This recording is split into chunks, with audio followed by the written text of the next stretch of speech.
thank you, Mr. Allen, for being on here with us, and excited about the conversation today, and uh, you know, hearing words of wisdom from you. I think a good place to start, Allen, would be for you just to tell us about yourself, tell us about your background, tell us about understanding ag. What do y'all do to help farmers, and just kind of a overarching about you and understanding ag. Well, thank you, Andrew. Be very happy to. So I'm Alan Williams. I'm a sixth generation family farmer, originally from South Carolina. Now live and farm in Mississippi. I also did about a 15-year stint in academia as a university researcher and professor. So I do have that background as well. For the past 25 plus years, I've been consulting very heavily.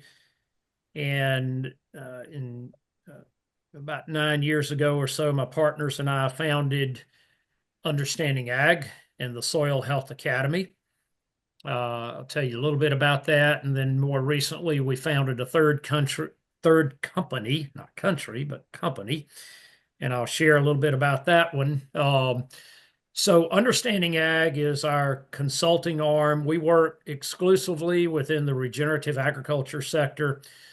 We educate, promote, teach, equip, prepare farmers, ranchers, and others to be able to implement regenerative principles and practices in a profitable manner and in a manner that builds ecosystems, repairs our environment, and helps to significantly improve a farm or ranch's economic position. Um, we've worked in all 50 U.S. states and in many other countries around the world. I lose count of how many different countries we've worked with people in now, but six different continents. Um, and in doing so, one of the things that we have found beyond a shadow of a doubt is that the principles, and I'll share those with you in just a moment because I think they're core to our further conversation this morning. But the principles that we teach are universal. They really are. It doesn't matter where you're located in the world, it doesn't matter what your agricultural enterprises are, livestock, crop oriented, whatever they may be. And it doesn't matter your climate or your soil type, even. These principles, when properly applied, work equally well anywhere. Now that being said, and I'll get into what those are in just a moment. We are now in North America working across more than 36 million acres that are under regenerative transition and are actively doing this. So this has increased very rapidly, but in the scheme of things, there's 890 million odd acres of agricultural activity in some form or fashion in the US. So it's still just a drop in the bucket. But compared to, a decade ago, we have seen very rapid exponential growth and interest. Uh, Now, I do want to state very clearly, that with an understanding ag, we have a policy that we do not rep anybody's products. We don't endorse for commissions or fees or anything like that. So no company ever writes us a commission check of any kind. Uh, but that being said, it is our job as consultants to thoroughly evaluate products, amendments, biologicals, services, technologies, equipment, whatever our clients may need or may be beneficial to them. We do thorough evaluations of all of those so that we can make good, solid recommendations to our clients if they're looking at, again, you know, an amendment that they may want to use, a biological that they may want to use, or if they're looking at as an example, for our clients that are doing adaptive grazing, they need temporary electric fencing technology. So we evaluate all of that and make recommendations on what are the best selections in that regard. So we do that. But I did want to make clear that nobody, including Chonex, writes us a commission check of any kind. Uh, we do a lot of field trials, and we have done very specific field trials for Chonex, with the StrongSoil, as well as a number of other products and technologies. So we do field trials, we do ground truthing, to see how well things work and what kind of advantage they may bring in somebody's regenerative journey. So, with that being said, yeah, I'm open to any questions, Andrew, that you may want to ask, and we can continue down this road. Yeah, I think going along with what y'all do and being really focused on the soil health side and the regenerative ag side. Can you give us a 3 to 5 minute crash course on just the soil health aspect and what all's involved there? How does biology play into that? Just maybe the crash course for dummies like me. Yeah, so the first thing is biology is everything. Okay.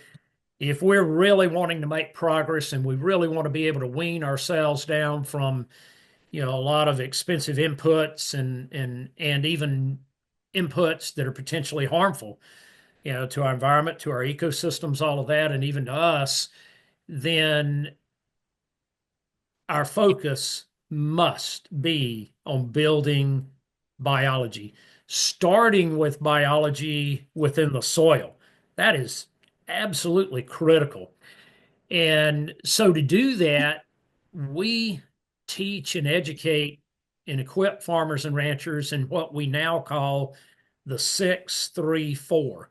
And I'll tell you a little bit about that. We don't have a lot of time to dive deep into that today, but for anybody that wants to learn more, you can go to our website at understandingag.com and learn a whole lot more about the 6-3-4. So what is the 6-3-4? Number one, it's comprised of the 6 principles of soil health. And I'll very briefly give you those 6 principles. They start with context. That's principle number one.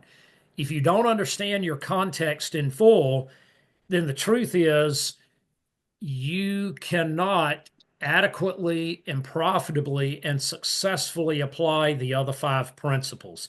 You absolutely have to apply the other 5 principles within your context. And every individual farm, every individual ranch absolutely has its own context. You are different than even your next door neighbors, okay, in quite a number of ways. So the second principle is minimize disturbance. And that means minimizing, any kind of harmful disturbance. This could be tillage, this could be, chemical and synthetic applications. It can be overgrazing, anything like that, or returning back too soon in your grazing programs and not giving enough recovery and rest. So all of those are disturbances that we want to minimize. The next principle is keep the soil armored or covered at all times. And I will have to tell you, not just here in the US, but globally, we are very, very guilty of violating that one. We are getting worse and worse agriculturally at keeping our soil armored and covered on a year-round basis. We have too much exposed soil for too long of the year. Uh, the next one is living roots in the ground. Okay, and this is another one that we're not doing a great job at. We need living roots in the ground again as much as possible. The next one is diversity. And this is diversity in everything, diversity in the microbial population in the soil, diversity in the plant species that we have growing out there. So if we have perennial pasture, we want highly diverse perennial pasture, not monoculture and not low diversity. In our crop rotations, in our cash crop rotations, we need to think about adding more diversity. That really significantly improves what is going on in that regard. In our cover crops, we need a lot more diversity in the species that we're planting in our cover crop mixes, but those mixes need to address our specific resource concerns. So don't just go out and plant a canned mix. We need to look at mixes that are going to match up with what we need at any given point in time. And then livestock integration. And that's how we're going to make the fastest progress, when we can actually incorporate all 6 principles. Now, one other thing I want to say about the principles, the 6 principles, is do not confuse principles with practices. That is critical. Okay. No-till is not a principle, it is a practice. And no-till can either be regenerative or not regenerative. Okay. It's not regenerative just because it's no-till. It's how we do it in the context in which we do it. Cover crops are a practice and not a principle. Again, cover crops can be beneficial or not beneficial, depending upon whether they're addressing resource concerns and exactly what we're doing with those. So again, don't confuse principles with practices. Practices help us achieve the principles, but we've got to know why we're implementing the practice. The 3 out of the 634 are the 3 rules of adaptive stewardship. The first rule is a rule of compounding. And I want to talk about this more when we get into talking more about soil biology, Andrew. So let's go back to this first rule in a moment. But the rule of compounding, the definition of that rule is this: in real life, in dealing with nature and biology and everything that we deal with in farming and ranching and in agriculture, there never are any singular effects. Absolutely everything that happens out there and every management decision we make creates a whole series of compounding, cascading effects. And we've got to realize that and understand that. And those effects are never neutral, they're either positive or negative. So now it's critical that we understand whether what we're doing is influencing positive compounding effects or negative compounding effects. And again, we're going to go back to that one in a moment, specifically talking about soil biology. The next one is the rule of diversity, and it's just like the principle of diversity. We want diversity in as many things as possible. And the third is called the rule of disruption. And the rule of disruption means that there are very planned, purposeful disruptions that we can introduce, whether in our cropping systems or our livestock systems, that help us to make ongoing progress. And then the 4 are the 4 ecosystem processes. The first is energy flow. That's our ability to capture sunlight and to maximize that photosynthetic process. So we want to be able to do that because that's where energy comes from capturing sunlight and through photosynthesis. The second is the water cycle. The third is a mineral cycle. And the fourth is known as community dynamics, the dynamics among all of the living organisms in our fields and our pastures, everything that we work with. And we intentionally implement the 6 principles and the 3 rules to be able to optimize our capture and the function of the 4 ecosystem processes. So again, we call that the 634. And what we have found is that all of that starts with first building the biology in the soil. So, Andrew, I'm going to stop there and open it up to additional questions. Do you want to take questions from the group at this point, or you want to hold those for the end? Hold those for the end. I think, Andrew, maybe you can. Yeah. All right. Well, I wanted to, one of the things you said to begin with, Alan, was the fact that in y'all's group y'all do a lot of testing. Y'all test a lot of products, and I'd like for you to just kind of tell us the story about your interactions with Chonex. I think you told me y'all have been looking at StrongSoil and Chonex for 2 or 3 years, maybe, if I'm remembering right. If you would just kind of walk us through the history, walk us through what y'all have done, what you've seen, your interactions with Chonex as a company, and just walk us through that if you don't mind, the history. Yeah, be very happy to. So, Michael and a number of others, other principals in Chonex, approached us a few years back and asked if we would be willing to do some field trials, you know, on this new product concept. And of course, it's taking chicken manure and digesting it through black soldier fly larvae, and then taking that digestate and looking at how that may be able to provide a biological boost to the soil. Uh, over the last several years, there's been a number of iterations, of that product to the product that you now have available today. Uh, we were asked, in the field trials that we were conducting, to do a number of things to test the efficacy of the product and how well it functions in the soil. I will tell you that, over the last 15 plus years, we have done a lot of testing of quite a few biologicals in microbial products. And for the majority of them, unfortunately, what we have found is that, by the time the farmer gets that product and applies that product, there's not a lot of living microbes left. So you're basically applying dead microbes, and that's not going to do you much good. If you are going to apply microbes, you need those microbes to survive in the soil to help you, benefit from that. So the other issue that we often found was the concentration.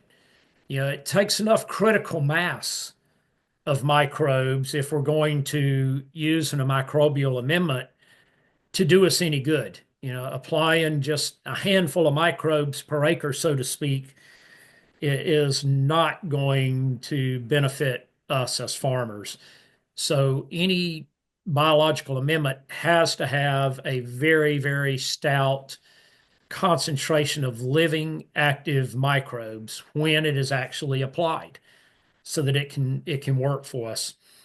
The third thing that I have always been concerned about in many of these biological amendments has been the fact that the vast majority of them are basically comprised purely of bacteria, and there's no fungal and protozoal component in them whatsoever.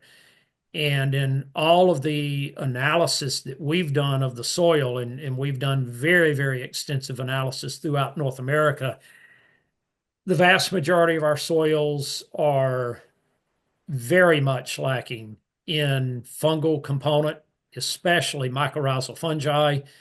And because of that, they're also lacking in their protozoal component. So the one thing that we have noted is that, the StrongSoil product that we've been field trialing has addressed all three of those issues. And again, these are issues that Michael and I talked a lot about up front, because I was very open with him and shared with him, the shortcomings of many of the prior biological amendments that we have evaluated. Uh, and I believe, that Chonex has done a really good job of listening to us in that regard and addressing those. So, you know, the product does have a very, very high level of living microbes when it is applied. The product also has a very high concentration of microbes on a per acre basis upon application. So those first two issues were addressed. And then the third one having that mycorrhizal and protozoal component was also addressed. Uh, so, yeah, I was happy to see that because again, any soil amendment product that is being touted as a biological must address those, and if it doesn't, it's just not going to do a lot of good for folks. What do you think in y'all's, so in your experience with strong soil and testing it, what do you feel like uh, I'm trying to think how to exactly phrase this, but from a producer's perspective, where does strong soil fit the best in the challenges that they're facing, especially when you're trying to go from maybe more conventional type practices and making that transition, and I guess anywhere in between, where do you see the best fit on farm? Yeah, very good question. And so, what we have clearly seen is that with whatever you may be applying, if you're applying something over top, a biological amendment, a compost, an extract tea, whatever it may be, right? Um, then that in and of itself is not going to be the sum total solution for you. You need to combine that with active implementation of the 634, as we talked about earlier. And what we have found is that when you take a really good product, whether it be something like strong soil or David Johnson's Johnson Sioux compost extract, whatever it may be, uh, if you're not combining that and changing your practices, then the biology you just applied is not going to continue to live. You know, uh, because if the biology in your soil is not already living and active and strong, we need to ask ourselves why. And we obviously need to change some of our practices to be able to favor that biology in the soil. So if we can do that, and then we can apply a product that infuses some biology, then we can help jumpstart what we're doing. But that is very definitively what we see over and over again. Uh, make darn sure you understand the principles of regenerative agriculture, and that when you're using any type of product like this, that you are also applying those principles at the same time. So, give us one or two of the. So we talked about using strong soil along with these other practices that you need to make sure that you are Mm-hmm. doing. What's maybe one or two practices that come to top of mind of if you're going to do this, you cannot be doing this, whatever that may be. Can you give us one or two of the big ones there? Yeah, absolutely. And in our field trials, and I'll mention some of the data from the field trials, and some of the things that I saw that were most encouraging to me. Okay, in terms of what we know and what we do.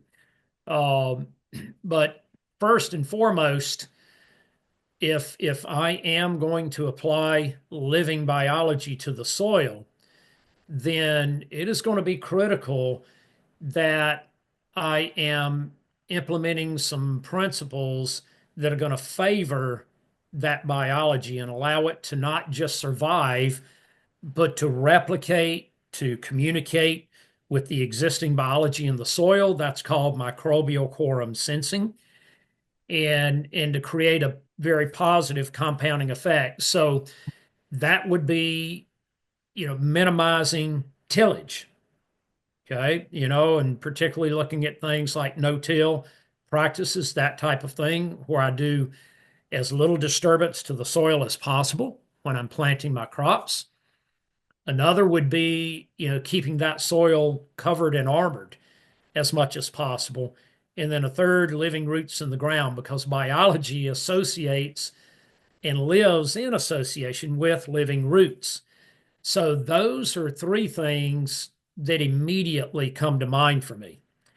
And in the field trials that we have done, we have certainly seen that when we have had good cover crop practices combined with the cover crop with the cash crop practices, we've had some no-till implemented, and we're keeping living roots in the ground and some good armor on the soil. We have seen, in the field trials, very, very positive impacts and increases in soil biology, and those increases in biology have been fairly rapid. Within 2 to 3 weeks, we were seeing significant increases in soil biology. And one of the things that, and Michael knows this from the sessions, we've had many sessions going over the data, where I would stop them as, the Chonex scientists were talking about the data and say, whoa, wait a minute, we need to talk about this. And it was where we were looking at the fungal population, the mycorrhizal, the saprophytic, the protozoal populations, all of that. And I definitely noted, that, in many of the cases, we saw definitive increases in that fungal, in that mycorrhizal, in that protozoal population. And whenever that happens, there's a lot of other good things that are now beginning to happen in the soil.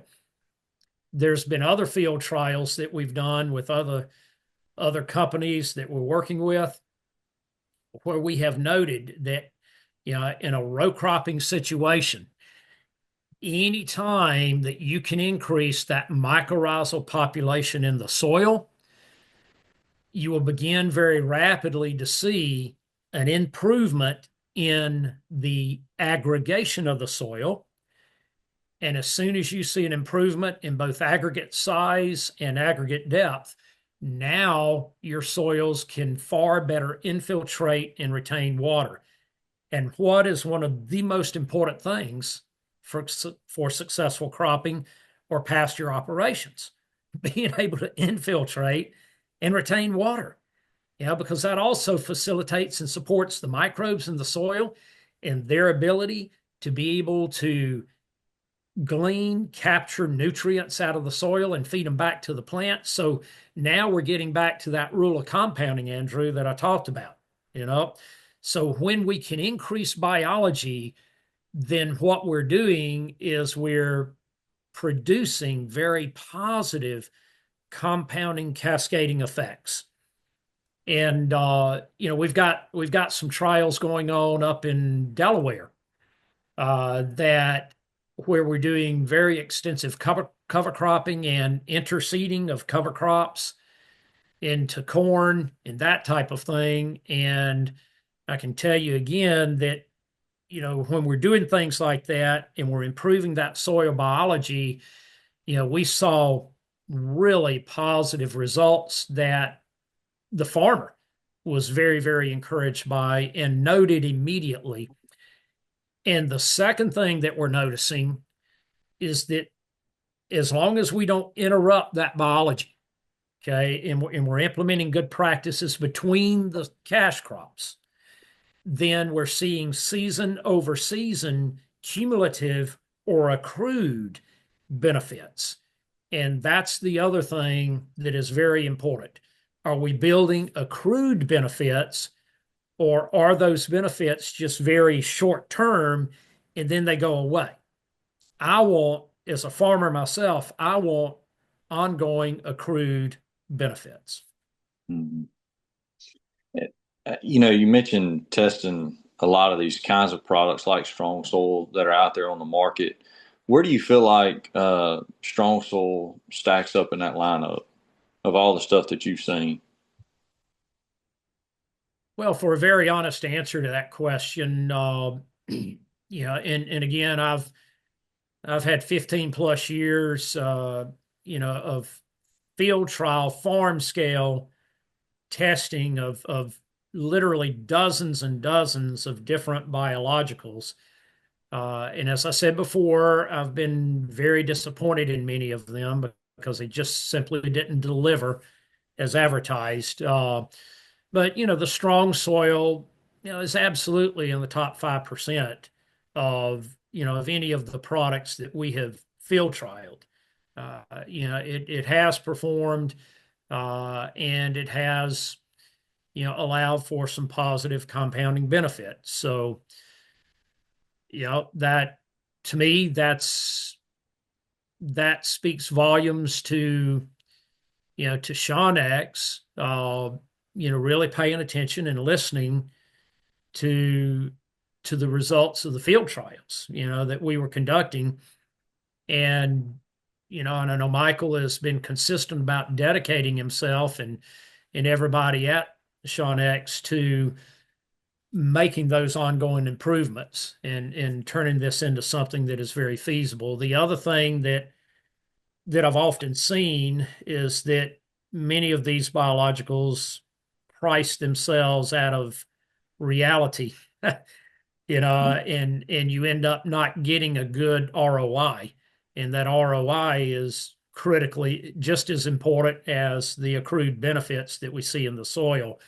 Uh, and that is absolutely something that I, counseled Michael on early on as well. Be careful not to price yourself out of the market. And so, to Shonex's credit, they have done a good job of keeping this product very affordable, very reasonable in price.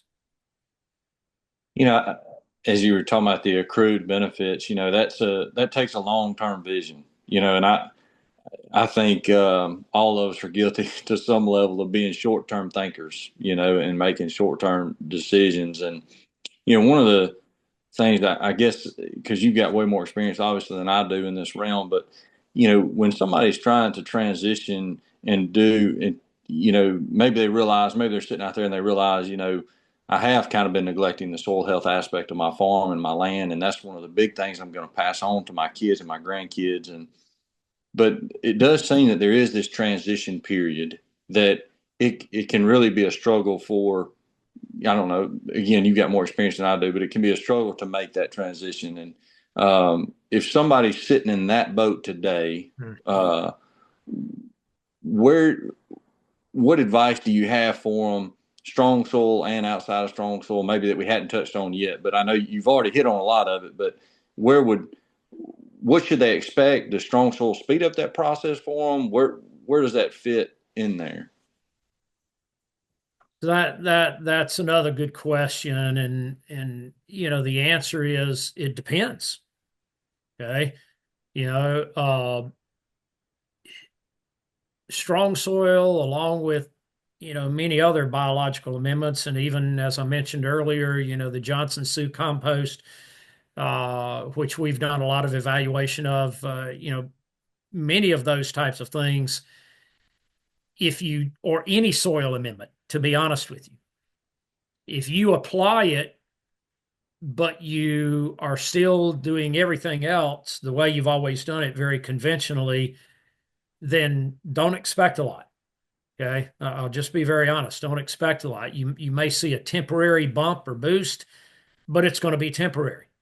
Because again, you're applying, in this case, living biology. And if you don't keep the living biology alive, it can't go to work for you.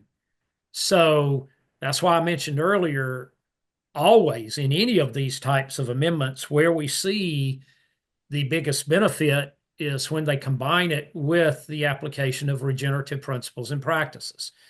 So that's what people need to be thinking about. Now, here's the problem, is that way too many farmers and ranchers still do not fully understand what regenerative is. They have a false impression of what regenerative agriculture is. They've heard somebody talk about it, or they've read something about it, or unfortunately even university peer-reviewed research where they said they did regenerative but did not. And as a scientist, I'll challenge that all day long, and call my fellow scientists out on that. If you said you did regenerative, do regenerative, and don't call it that in name only. But So the first barrier here and the first issue is a lack of awareness, education, and understanding. Just because you're a farmer does not mean you know how to implement regenerative principles and practices if you've never done it before. So you must educate yourself, and that's one of the big things we do within Understanding Ag and the Soil Health Academy is we help to educate farmers and ranchers and growers in how to properly implement and understand regenerative principles and practices. So you've got to have an understanding. Now, with that being said, once you have that understanding, you should not expect to have a drop in net profit in year one, year two, and year three of transitioning. Many of our clients actually experience an improvement in net profit even in year one of implementing regenerative principles. But it's because we have helped them fully understand them and how to apply them within their context. So it goes back to what I talked about much earlier, why context, individual farm context is so critically important. So if they can apply, those principles within context, then they should not experience an early loss or failure or drop in net profits. Yeah, I got two more questions. Then I think we'll probably need to open it up to the floor. But one of the things, and I just want your input on this, Alan, and maybe some insight on things you've seen. But one of the things we've heard several of the users of Strong Soil tell us is they see a big increase in plant health. So can you talk about how soil health is related to overall plant health and how that really works? And because we've heard comments about and we've seen better quality in tomatoes and the blueberries holding up better in harvest, and that being calcium related. So, but can you talk to that soil health, plant health, and how that is married together? Well, first of all, it is, Andrew, it is married together. And if it's not, then you're going to struggle with plant health, period. And that is why reliance on fungicides, insecticides, and many other amendments and pesticides has increased so significantly in our agricultural community over the last several decades. We haven't decreased. In spite of all the research we've done, all the technology, everything else, we have not decreased our use of synthetics and pesticides. They've only done nothing but increase in use. And it's because we do not have the soil health. Okay. So when you build soil health, and I want to make clear what I'm talking about when I say soil health here, because too many think soil health, including researchers, including our government, including our universities, and including our farmers, think soil health is fertility, the element test in the soil, a standard soil test. No, that's not. Soil health is the biology in the soil. That's what we're talking about when we talk about soil health. It's all about biology. And once you build an appropriate biological profile in that soil, enough critical biological biomass and enough fungal to bacterial component and protozoal component, then what we see are plant health issues diminishing rapidly. Those plants now have far less fungal pathogen issues. They're far less susceptible. And oh, by the way, mycorrhizal fungi is a plant's principal immune system against fungal pathogens. So the fungus fights the fungus. Okay. One fights the other, and that's critical. The other thing that we're seeing is that these plants are also, as we build this soil biological population, these plants are also far more resistant to pests. So we have greater fungal pathogen resistance, greater pest resistance, and they have far better resilience. And in today's world where we're having more and more climate challenges, that resilience of these crops is critically important.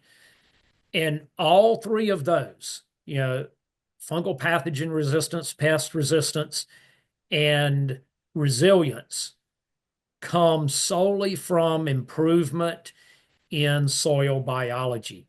So that is why improving soil biology is so darned important. Last question, because I think maybe I'm the only one guilty of this, but I guess because I think in a row crop context. But I would like for to talk a minute about forages that are livestock producers out there, and again, most of those they're not tilling up the soil. So some of the things we've talked about doesn't necessarily apply to some of their practices. But so a product, strong soil, for instance, in your experience, how would strong soil help the livestock producer, pasture, hay? How would that relate to them in their business? So essentially the same answer is in the crops, because your pasture is also a crop, your hay fields are also a crop, right?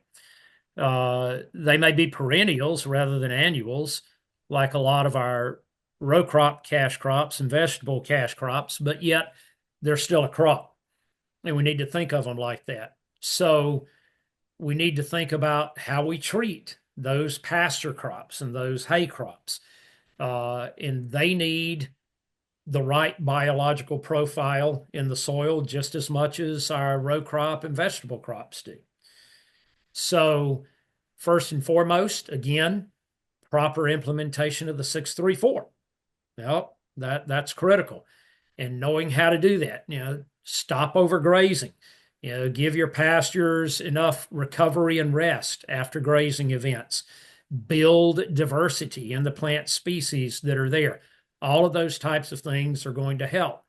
And, again, amendments, strong soil and others that can have a good impact can help jumpstart that process. So, there's times that, you can do things that help to provide a jump start.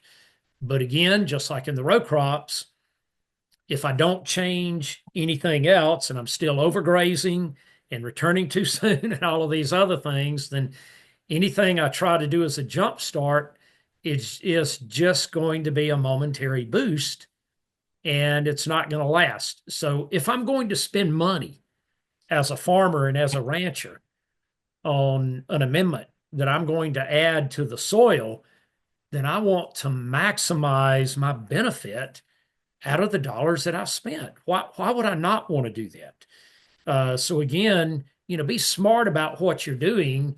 And if you're going to buy and apply something, then, make darn sure that we're applying regenerative principles along with that application so that we maximize the benefits of what we're buying and applying. Yeah. Well, I mean, I could talk all day on this. Obviously, everybody's got to cut off here at 1 o'clock, so we're going to try to be respectful of everybody's time. There was one question put over in the chat box, and Aaron Goy, you might want to chime in here, but I'm going to address this to Alan and Aaron Goy. So the question is, and Karen, if we're missing something in the context here, feel free, Karen, to unmute yourself and make sure we're understanding or addressing this at least. So the question is, would this product negate the need for lime in a pasture with some poverty grass / broom sedge? Also, woolly croton a problem? Regenerative Concepts 364 applied in rotational grazing for cattle and sheep for 5 years. Not perfect, but mostly. So I think again the question is going to be there at the front. Would this product negate the need for lime in a pasture? Okay, well, my first question would have to be, what is the soil pH currently?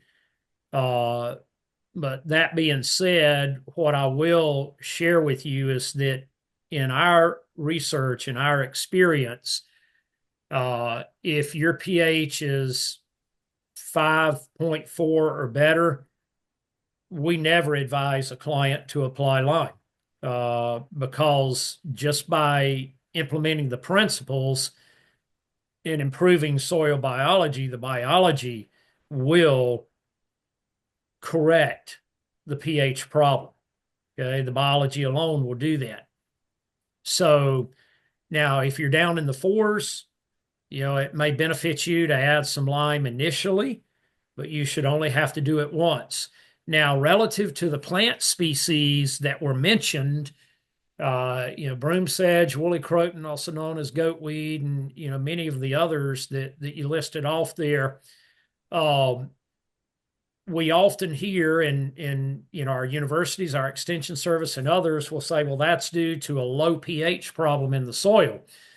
But yet at the same time, I have seen right here in Mississippi and Alabama, alkaline soils that are in the sevens, they are 7.4, 7.5, 7.6 pH, that are growing plenty of broom sedge, woolly croton, and all of those other weeds that you mentioned.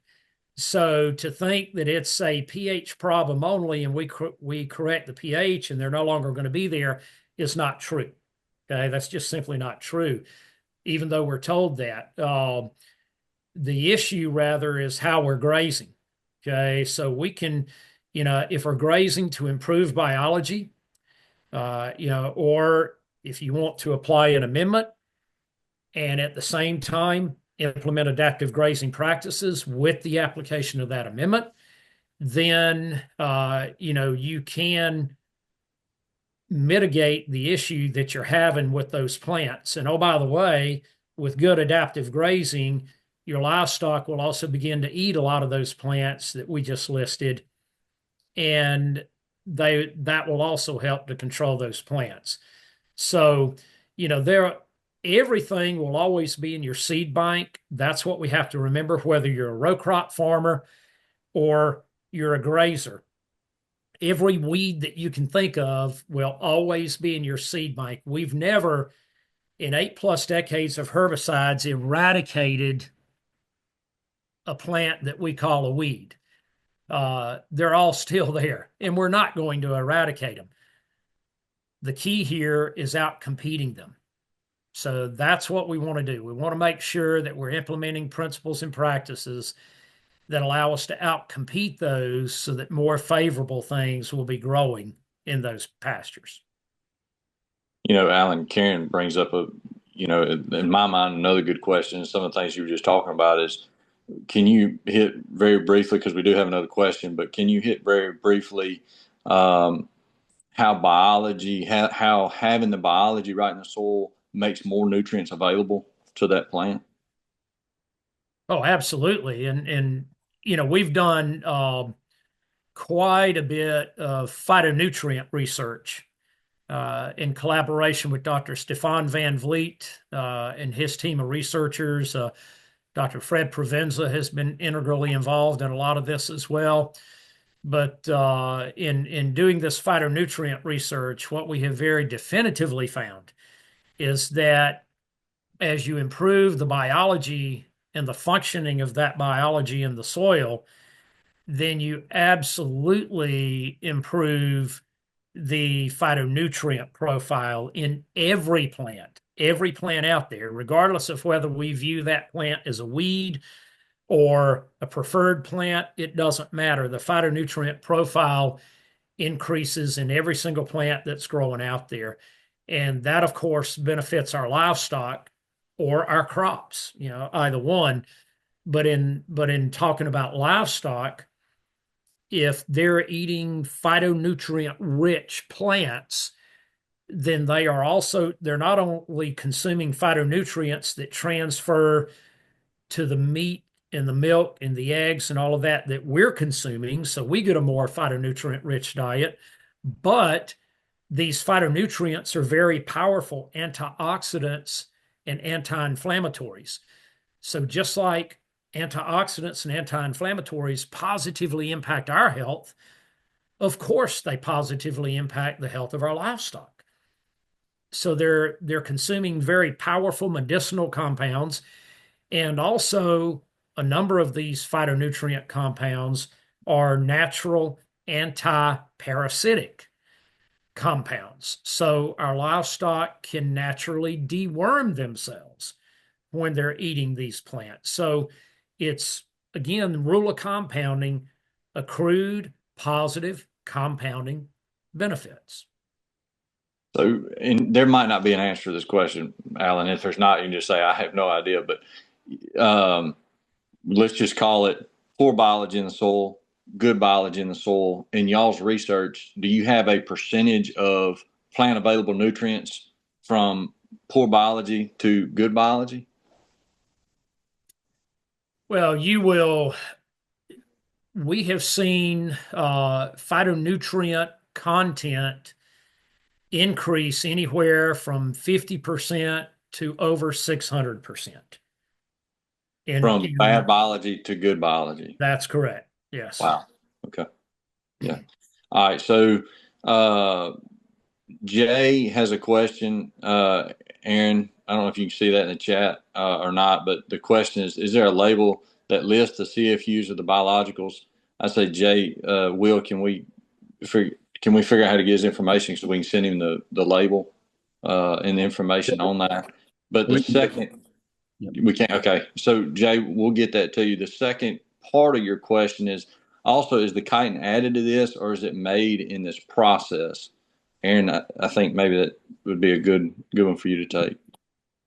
Yeah, it comes from the process. So the black soldier flies are involved in it, and they shed their shells 6 different times during the process where they're digesting the chicken manure. So some of those shells get into the overall quote frass that's initially produced, and then we take that, cold grind it into a 325 mesh powder, and then formulate that into a water dispersing granule. So that's where the chitin is coming from, is from the black soldier fly larvae shells. Great.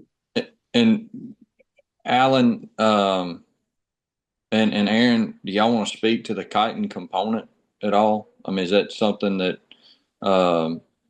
in y'all's research, Alan, that you'd like to speak to that for a moment?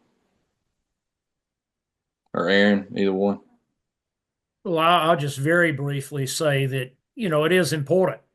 So that's definitely something that, in our field trials, we take a look at. So it is important, but I'll turn it over to Aaron for anything that, he wants to expound upon from the Chonex side of things. Well, I think a lot of people know chitin's been around a long time, and it has a natural biocontrol aspect to it. Obviously, we're not labeling this as a biofungicide or nematicide, but when we do our testing, it does show significant increases to the control plots in bioinsect and biofungicide, and that's coming from the chitin that is in the product. And on the label, you'll see it's the guaranteed analysis is 2% on the chitin. And more to come on chitin, Aaron, at a later date, right?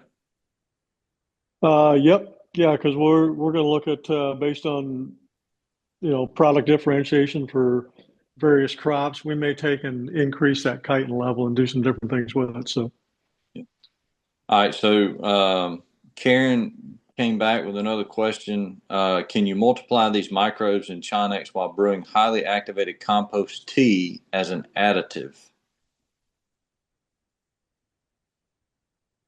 Aaron, I think that might be directed for you or Michael. I don't know. Yeah, I think, yeah. So you're brewing a compost tea and you're talking about putting the strong soil in with the tea. So what's going to happen is it's going to activate just like it's going into, into the soil with water and oxygen. The level of that in the compost tea, it's going to depend on what else is being added into it and all sorts of things like that. So most likely you are going to get an additive. You're going to boost definitely the biology in your in your compost tea. It's just a matter of how much and how quick it happens. Good. So we got 3 minutes left, and I don't see any more questions in the chat. So, Alan, I'd like to leave it with this. What message do you want to leave with the audience today about understanding ag, about strong soil? I guess take both of those. What do you want to leave the audience with today if they just had one takeaway from our meeting today? Well, first and foremost, we've got tons of resources available to people at Understanding Ag and the Soil Health Academy. You can go to our websites, understandingag.com and soilhealthacademy.org. I did mention early on we founded a third company called Regenified, which is a regenerative verification and aggregation company. If people want to know more about that, they can go to regenified.com to look at our protocols and standards there. But it works. Okay, regenerative principles and practices work, and they work quite well, and they radically alter, again, our ecosystems, our environment, and our productivity and our net profitability. So if you're not already familiar, take a look and delve into it. And we're always here to answer any questions that you might have. I always appreciate, again, as I said, when we first started this, we evaluate lots of different products, lots of different technologies and services and so forth. And we appreciate those who are doing a very good job at that. We appreciate, the fact that you're looking at regenerative agriculture, and not just thinking, okay, this is something that we can just use with conventional agriculture and it's going to change the whole world, right? But the fact that if you combine it with the principles and practices of regenerative agriculture, then you can make substantial progress. And that really is what it's all about. Thank you, Alan. And we'll put over in the chat for anybody on the call a link to Understanding Ag's website. So if anybody, there it is. Like Alan said, go give that a look. And I think we'll end it here and just thank you everybody for being on. And got any questions, feel free to reach out to anybody on the call, myself, or Alan or Aaron, anybody that, we can, and Jay. We'll make sure we get your information and send you over that label so you can see, get that question answered better. But thank everybody, and thank you, Alan. Appreciate your time, and appreciate you and the relationship with Chonex.